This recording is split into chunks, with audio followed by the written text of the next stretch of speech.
जय मां शारदे, जय मां शारदे, जय श्री गणेश, जय श्री गणेश, जय शंभु, जय शंभु, हर हर महादेव, हर हर महादेव।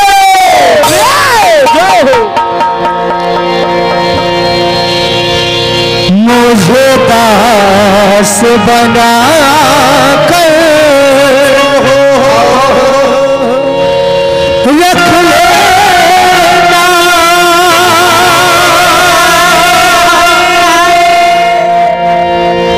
भगवान तू अपने चरणों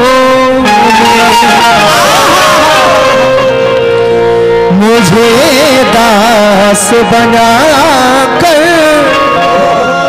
रख लेना, भगवान तू अपने चरणों में मुझे दास बना कर रख लेना, मुझे दास बना कर रख लेना, भगवान मुझे दास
शांति शांति ओम शांति, ओम शांति, ओम शांति। आज के महफिल में उपस्थित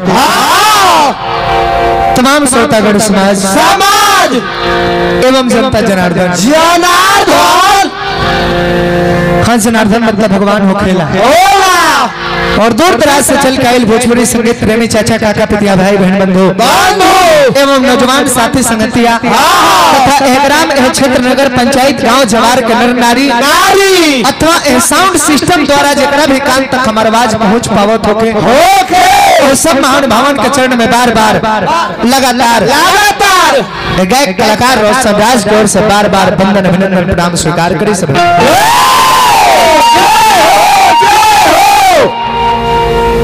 मन के अभिलाषा एक गावत बजावत में हमने की ओर से कोनो प्रकार का शब्द बात का प्रयोग हो जाए ऊपर विशेष ध्यान देला के काम नहीं है। काहे कि नदान का नदानी होला गलती के कोई और पर के बराबर बनेला वो गलती के बहुत समझ के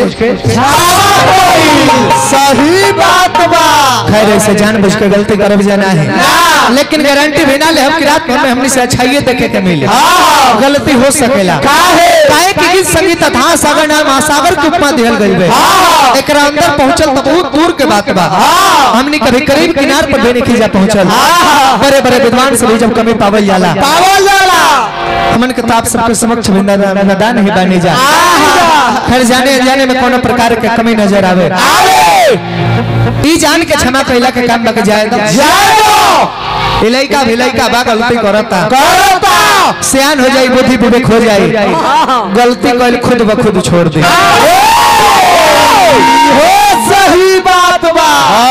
और ऐसे एक चीज के निर्भर अपना ऊपर होता।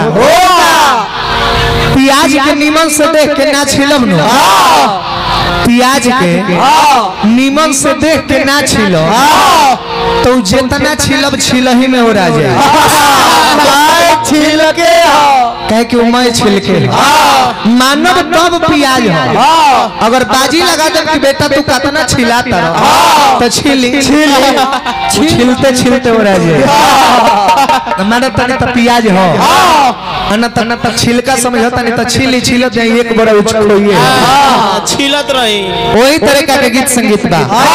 मानव एगो घर के खेले वाला लड़का भी गाई तो अच्छा लागी आत्मा में संतुष्टि नहीं थे। पाकिस्तान से गुलाम अली उतर जे तो वो बढ़िया ना सही बात बा। ऐसे शांति के दान गीत संगीत पर ध्यान समय ज्यादा ना लेते हुए सुने वंदना के और लगम जा हमने के कुछ भक्ति भाव दर्शा दो एगो भक्ति धुन बजा दो।